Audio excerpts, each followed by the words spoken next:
Yeah. Paul Burger with Bloomberg News. Minister, if you could just address, you mentioned that... Who am I speaking to? Paul Burkhardt with Bloomberg News. Could you just elaborate a bit on what you mentioned? I think you said that in this meeting you instructed Eskom to pay more attention to management of contracts, conflicts of interest, and quality of coal supply. Is this going to be kind of Eskom's own internal investigation, or could you elaborate on that? Thanks. Thank you, Paul. I think it's in the next round we'll come back to you. I'll ask the Minister.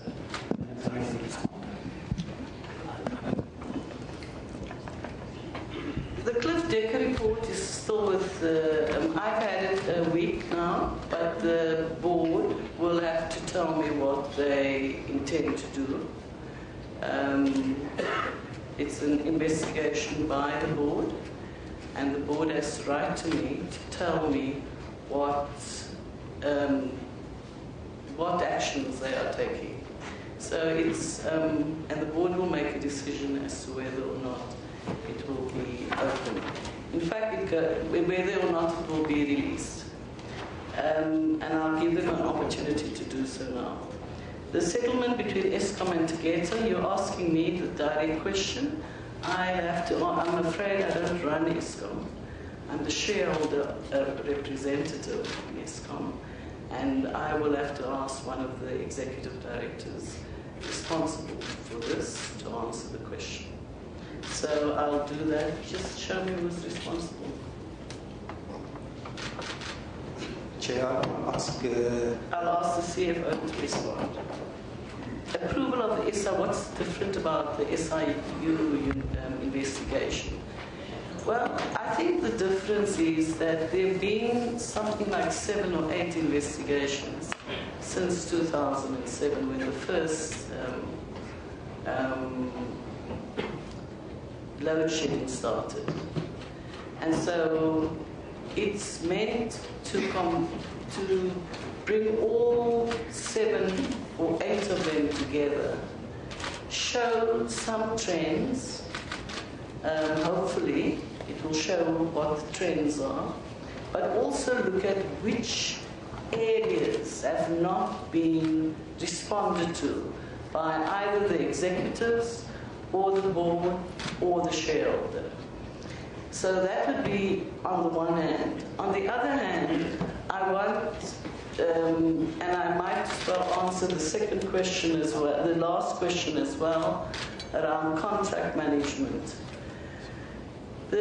These are issues that came out in the audit report. The issue of contract management, procurement, those will be the issues that we'll be focusing on, and conflicts of interest within the company. And those are just 3 of the issues. I mean, I have a long list of what the board has to be looking at. But I think these are the ones that are creating enough dilemma in Eskom. So what now has to happen is we've written to the President, and we also have to write to the Minister of Justice and Correctional Services, and we will get a response from them. I think I've answered all my questions. The Eskom litigated matter. Chair, I'll ask the Company Secretary to give us a response. Thank you, Minister. I can confirm that Eskom and Optimum concluded an arbitration process. There was an agreement entered into.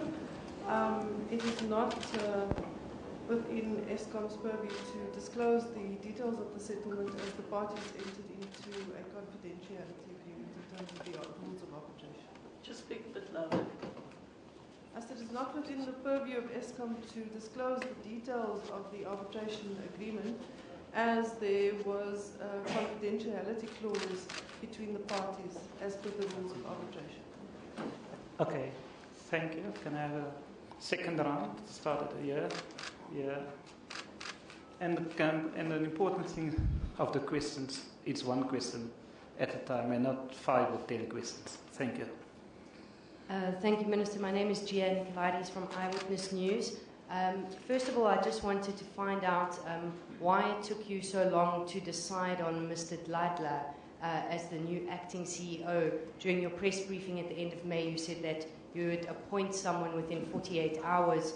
And also there's been reports that he was apparently introduced, or some of the Eskom executives were trying to introduce him to the Gupta family. Are you aware of that? And can you comment? Can I have Terence? Terence Creamer, Engineering News. Minister, have the 4 names gone before Cabinet for their concurrence? If not, what process did you follow to get to these 4 names? And what sort of due diligence did you do on these individuals in terms of this conflict of interest? And just give me a bit more clarity on the time frame for the balance of the board members that you'll be appointing, and whether that will also go through a Cabinet concurrence process. Thanks. Can I go Chris here and then at the back? Good morning, Chris Yelland, EE Publishers. My question is addressed to the Minister. Minister, can you tell us the status of the Treasury report? The draft report was apparently leaked, and the Treasury report is, to my knowledge, still awaited. Have you received this report yet? And will we get to know what is in the report? Thank you. Hi, Fifi from CNBC Africa. My question is for Mr. Dladla. So, how will you go about restoring confidence in Eskom, particularly confidence in the capital markets for Eskom's bonds? Okay, if you can allow the panel to respond, and then afterwards I'll take a final round of questions. Minister, thank you.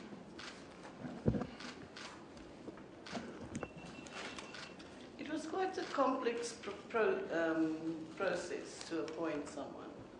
Many of the executives have actually, in the previous round before Brian Molefe was appointed, many of the executives were applied for the position. So I awaited the board to bring me the 2 names, of which with their CVs, so that I could choose the names. And I've sent back, and I eventually made the decision. I think I wanted to give South Africa somebody who wasn't conflicted by having applied for the job, that hasn't been named in any way, in any newspaper or any media or anything like that. And I think I've made a very good choice. I also wanted somebody who could actually run a company. And Mr. Dladla was the person that could do so. No, I don't know. In fact, it links up to Terence's question about how I appoint people. I don't know about the issue you are raising about whether he's been introduced to the Guptas or not, or whether he's been introduced to anybody or not. But that brings me to the point you're raising, Terence. The issue is that it's quite a lengthy process. There's an advert that goes out, and I think the advert went out in August. It went out last year, no, maybe not August. It could have gone out in about October, November. And people apply. And then it goes to the legal and governance and risk unit in the department before it comes to me. And they sift through the names. And remember, we have a set of criteria that is largely covered in the Companies Act. It says more or less what boards must do. So it has a big fiduciary responsibility, but it's always useful And that's part of the reason I chose to keep the two who have global electricity knowledge and who has electricity knowledge within, or energy knowledge within the country. So it has a number of areas that we must cover. From a CA has to be there, you've got to have legal, you've got to have people who can actually take care of the fiduciary responsible. I don't have the whole list of criteria with me now. But that's in essence. And what we've done is they then shortlist. That's the department. They shortlist, and then they shortlist until they get to the best qualified people for the job. They then bring me a kind of shortish long list. And so it's not a long list, say it's 15 or 20 names. And out of the 15 or 20 names, we then put the matrix of the criteria again. And then those who are best qualified, and I can tell you many people, I mean, there was even somebody who was a cashier at like ShopRite or something, who applied for the job. So there are lots of people who apply. And then at the end of that, we put together the shortlist. That shortlist goes to the ANC's deployment committee. And then it goes, after that, it goes to the economic cluster in cabinet, and then it goes to cabinet. Now it's past the interim, because I couldn't operate with 4 board members, because the board has to have a audit and risk committee. They have to have people in governance, ethics committee, and so forth. I took it to the deployment committee, and the people as they sit here now have been passed by the deployment committee. The next round will be to take them to that's why they are interim. The next round is me taking it through the cabinet process, and that will be at the next cabinet, which will be in a month's time.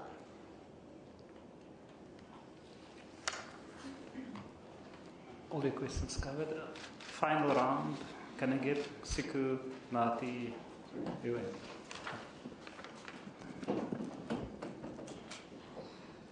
Thank you, sir. Sorry, CNBC Africa asked Mr. Dladla. Okay, sorry. Sorry, I'm not sharing, but... and I was supposed to do the Treasury report. Who asked me that, Chris? Chris. The Treasury report was a draft report. Eskom has responded to the Treasury report, and now we await the final report. Thank you, Minister. On the question of building and restoring confidence within Eskom, I would say that the announcement by the Minister yesterday of having someone leading the organization, even though it's in an acting capacity, has somehow started doing that. The morale in the company, of course, given the various media coverage that we've had on a number of issues, have somehow dampened that morale. Collectively, as leadership within Eskom and getting guidance from our shareholder and the board, that's a task that the Minister has given us to look into. I haven't as yet put a solid plan in that, but top of mind is engaging with the key stakeholders, one being the organized labor, looking at the investors, looking at our suppliers. Our focus will mainly be in making sure that we focus on the business matters that are of political nature. I'm not a political animal, and I'll leave that with our shareholder. We've been given a clear guidance as to what we need to focus on, and that's what I'll be focusing on. If you're talking the capital markets, we'll be building that confidence based on the performance that we continue to show within the organization. And that in itself, it's going to give a good base for us to start engaging. We are, of course, faced with a number of challenges, not only within Eskom, but the country itself. So in so doing, we'll have to make sure what Eskom is expected to do to drive the economy of this country in itself has spillovers in encouraging the capital markets to have that confidence. Thank you. Okay, now a final round. Can I get Sikanati here and the final turn if you got lonely also. Thank you, sir. My name is Sikanati Manjanja from Financial Mail and Business Day. First, Mr. Ladla, congratulations on the appointment, sir. I'm reliably told you are one of the good people amongst the 50,000 of Eskom employees. Keep it up, sir. Congratulations. Minister, can you, in the interests of transparency and accountability, and indeed beginning the process of restoring not only the confidence of employees but of the public in general, direct the board of Eskom, one, to make public the whole investigation into Machela Koko, two, to inform us indeed of his current status in the company, three, can you again, his current status, can you again, in the interest of transparency, direct Eskom to tell us how they arrived at the 500 million rand figure in the optimum arbitration matter? That will go a long way in restoring confidence, ma'am, and making your job easier. The 500 million rand settlement on the optimum 2.1 billion rand fine with Tegeta. The settlement is 500 million rand. Can you direct Eskom to publicize all of that and start the process of restoring not only the employees' confidence, but the nation's confidence in this great and strategic asset that is Eskom? Thank you. Thank you. Minister Mateo Horibia from ENCA.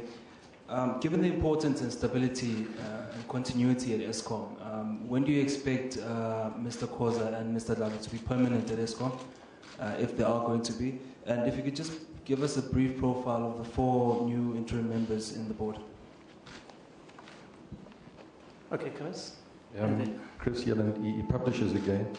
To expand on the question by Sikanati, Minister, please can you clarify something?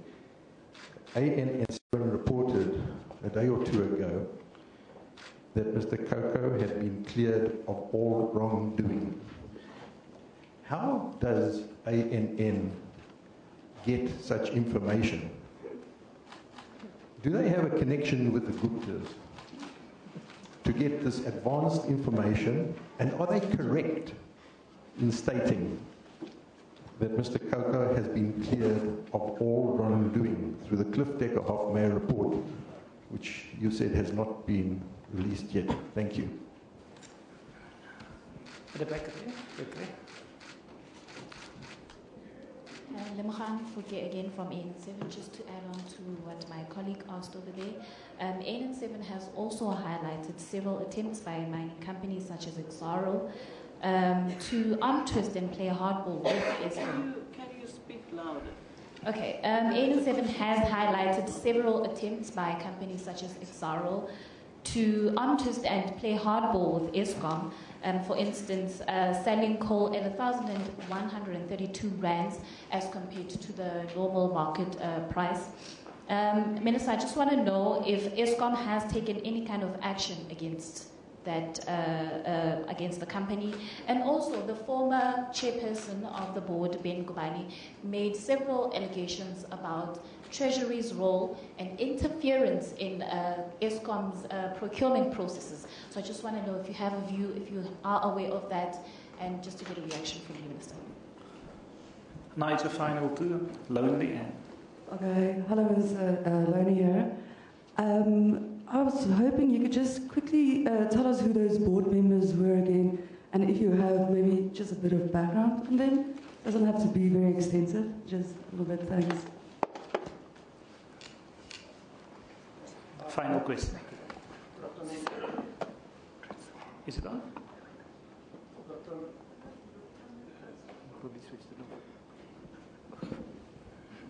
Good afternoon. My name is Siseko Ndrubeni from Business Report.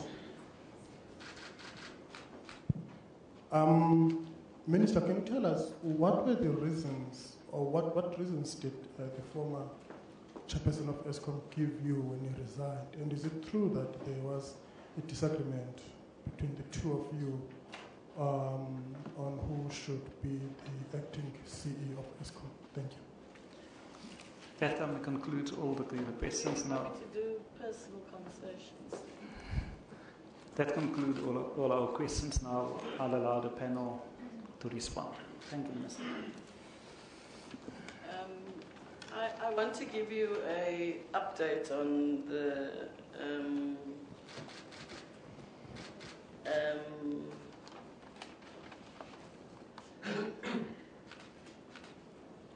the board members. But I can't tell you which ones' names they are. But I wanted a collection of people, including people with a bit of green energy experience. So both Dr. Molukwani and Dr. Makubela has some green energy experience, environment experience. In fact, I was very excited. They are two very young scientists. They both have that's the additional experience. They have project management experience as well. Both of them are scientists. Mr. Dingaan, he comes with strong project management, entrepreneurial, a capability in financial management, and this is just off the top of my head now. Mr. Counden, I actually brought in because he's a CA, and with financial management and a number of, was in the internal auditing team of SARS at some point and so on. So that's why I brought the four of them in. I'm needing to, one of them also has nuclear, has studied nuclear energy. And we'll distribute them further. Colin has a list of the names and he'll distribute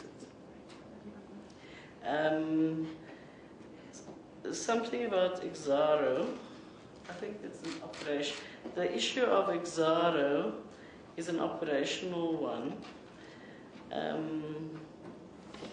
And so I think Acting C, you might want to get somebody to answer that. Yeah. Thanks, Chair. I'd ask the CFO to answer that.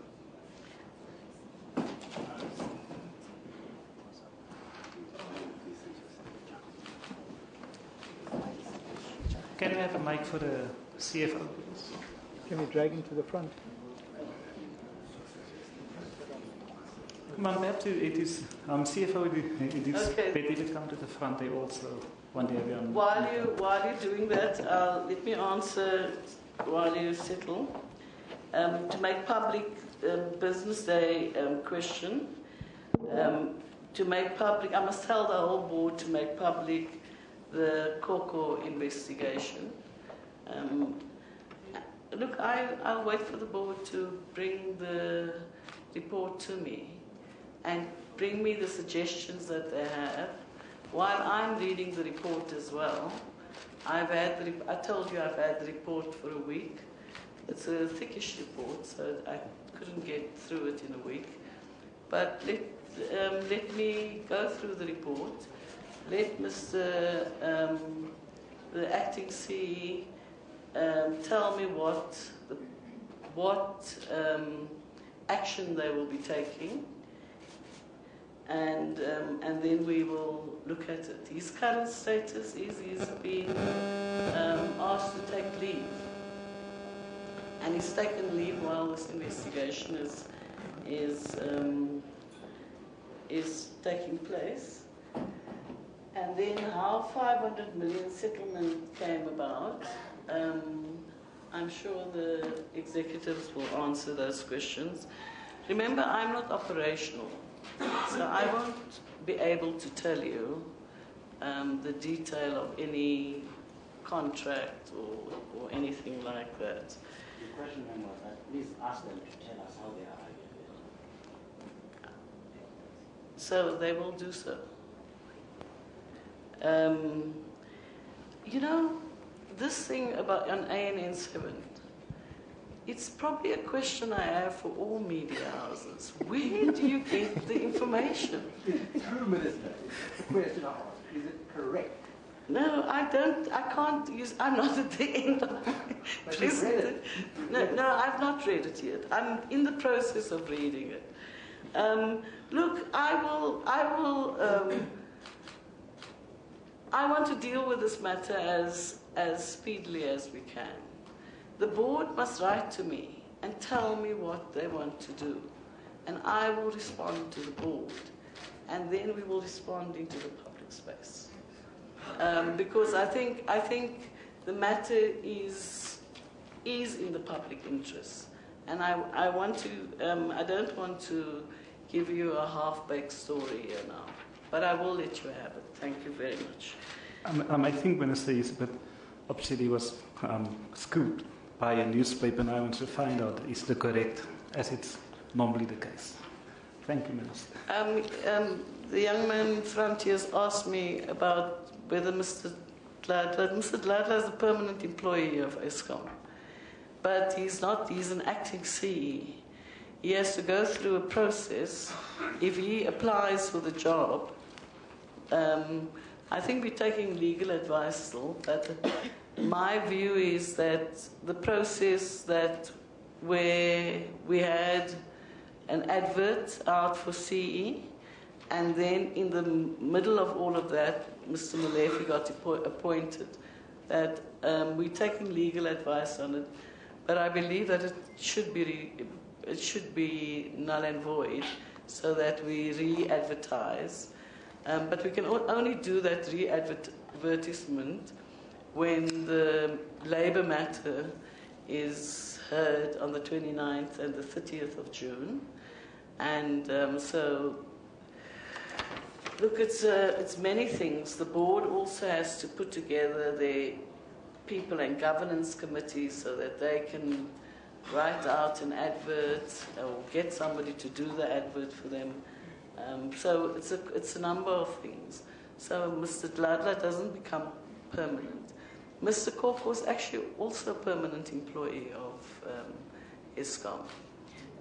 He's no longer the acting CE because Mr. Dladla's the acting CE. So if Mr. Koko comes back, he comes back to his executive position. I mean, I think that would just be the natural. If he doesn't come back, then that will have another process.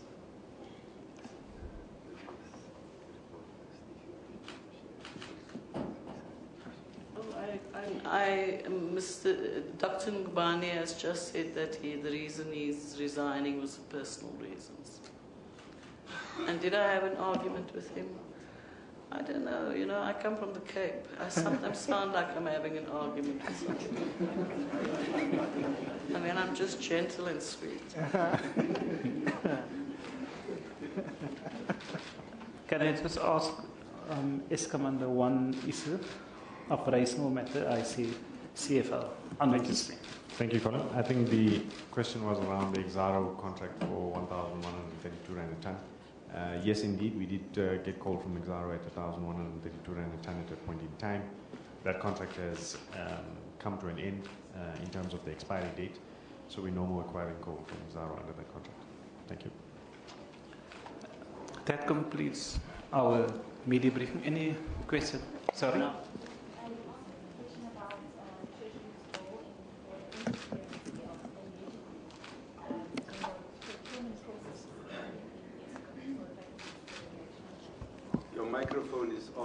Your microphone is off, and did I say that? Can we just... The mic? Can we just have the mic here with AN7? I also asked about optimum, which the minister said Eskom can tell us. On optimum, what about optimum? The arbitration on the 2.1 billion fine that was reached at 500 million rand, which Susan Daniel says is confidential. The minister said Eskom will tell us, and we get the response like this. Okay. AN7, can you repeat the question? Yes, so I was just saying, Minister, allegations made by Ben Ngubane about Treasury's interference in procurement processes within Eskom. If you have any view on that, if you know of that interference, Minister. Well, in terms of the PFMA, I'm not sure. I can't speak for Dr. Ngubane. I wasn't made his spokesperson. But in terms of the PFMA 51G, in fact, the whole of 51, Section 51 on the PFMA, actually gives Treasury the right to look at PFMA applications. It gives me the right as Public Enterprises Minister in terms of Section 54 to do the same. And then we approve or disapprove or approve with conditions but that's the one area. I'm not sure what the other one was, because I think that wasn't me saying it. It was Dr. Ben saying it. Or so you say. Sure. Very careful what I say. On the last matter, I'll ask Mrs. Anne as Company Secretary, because he responded earlier. Suzanne? But as indicated earlier, it's a matter between Eskom and the other party. Suzanne?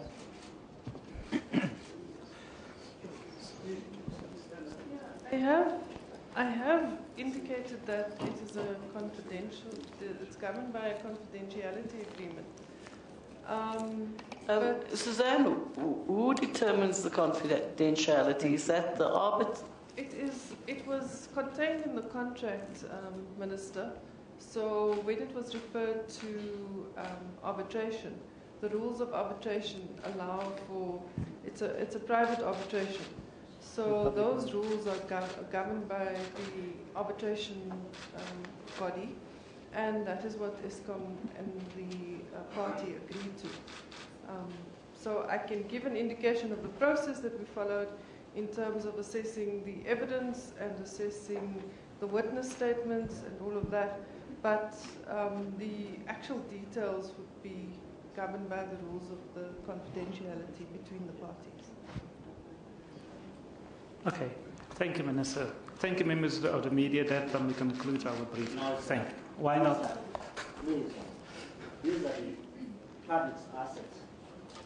Glencore was forced to sell Optimum on the basis of that 2.1 billion fine.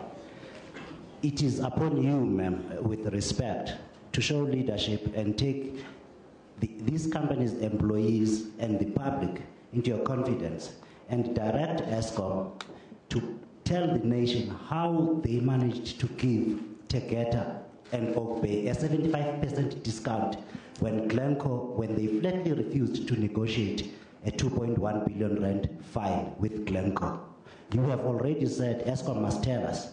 Please direct them to answer the question. How did they arrive at a 500 million rand fine on a 2.1 billion rand fine for which Eskom had flatly said they are not going to negotiate it? How did they then find a reason to do a private arbitration that locks out the public? These are the public's assets. Thank you. A lot of what you say is your own opinion, I'm sure you realize that. Right. I will only be able to do so within the law. I have to abide by the law, and I'm not sure what the detail of that is. And and at this point, I'm sitting here with no opinion that says I can or can't overstep the arbitration laws.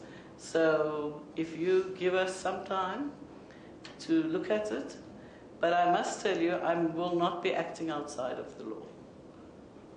Excuse me, Minister. Excuse me, Paul. I just want to ask one more follow-up to that, because actually the DP... But there was a gentleman here in front who had his hand up. He's got his hand up. He's got his hand up first. Okay. Yeah. Sorry. Warren again. Sorry, Mrs. Brown.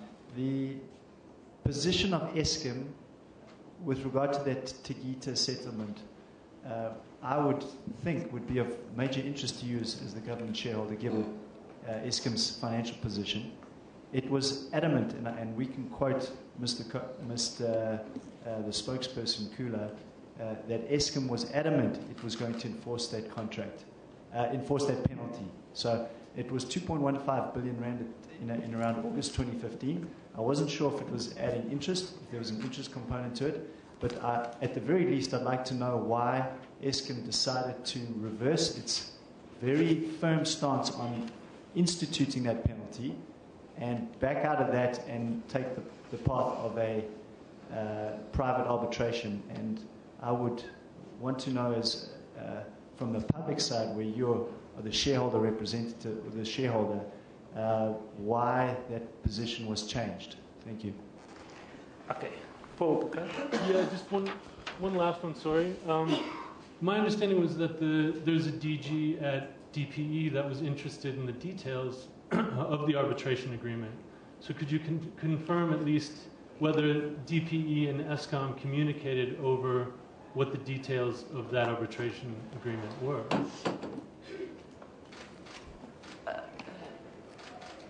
With Eskom and DPE, let me speak to you about what the shareholder does, because I think there's a bit of confusion about the different roles that we play.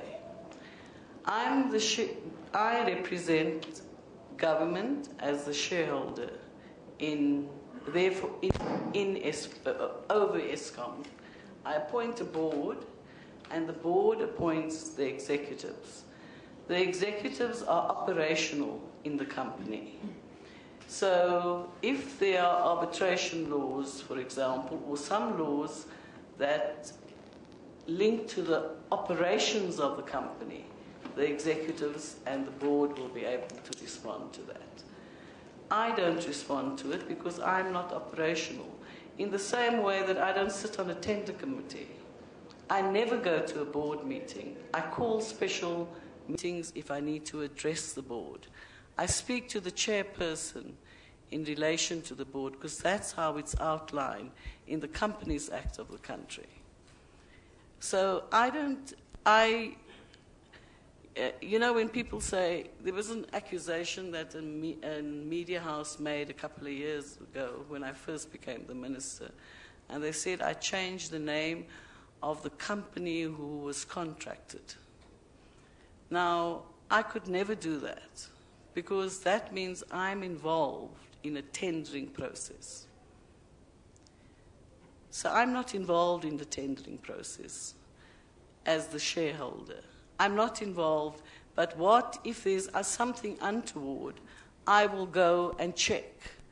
The DPE units will go and interrogate the issues. Every quarter I get a report from the company, any of the 6 companies, and the reports of the 6 companies will then tell me what the financial position is, what they're involved with in terms of arbitration, but high-level issues.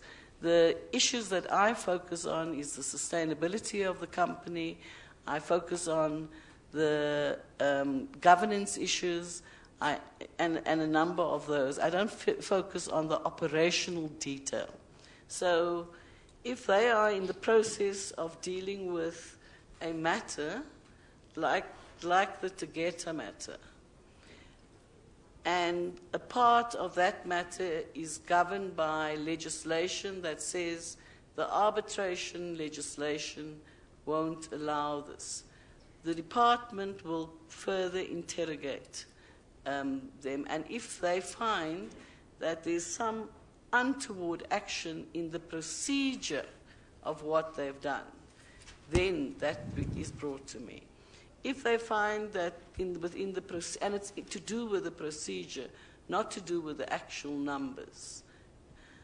So I'm not sure if the department Suzanne, if you want to respond to the latter questions that were asked. The one question, the gentleman in front from Moneyweb, you from Moneyweb, eh? Yeah. Asked the question about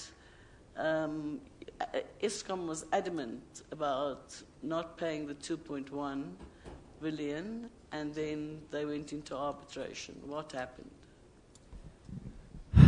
Ma'am, as I said in previous media briefings on the matter, arbitration was always on the table.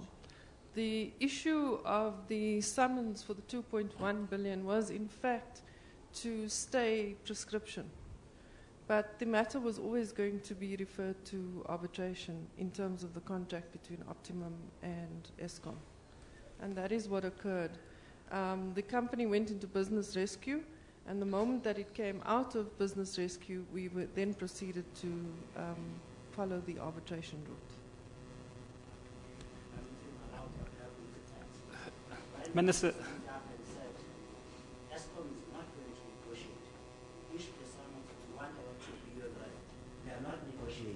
That's what he said. It was never up for arbitration. Only when Tegeta took over Optimum did suddenly Eskom find the appetite to negotiate privately, and they inserted the confidentiality clause themselves because they didn't want us to know what the figure was. It's 500 million rand, ma'am. We want to know how, what changed from Eskom's own stance when it said, we want our 2.1 billion rand. Brian Mulife stood there and said, we're not negotiating. Speaking on behalf of Eskom, what changed? I can directly dispute Susan Daniels.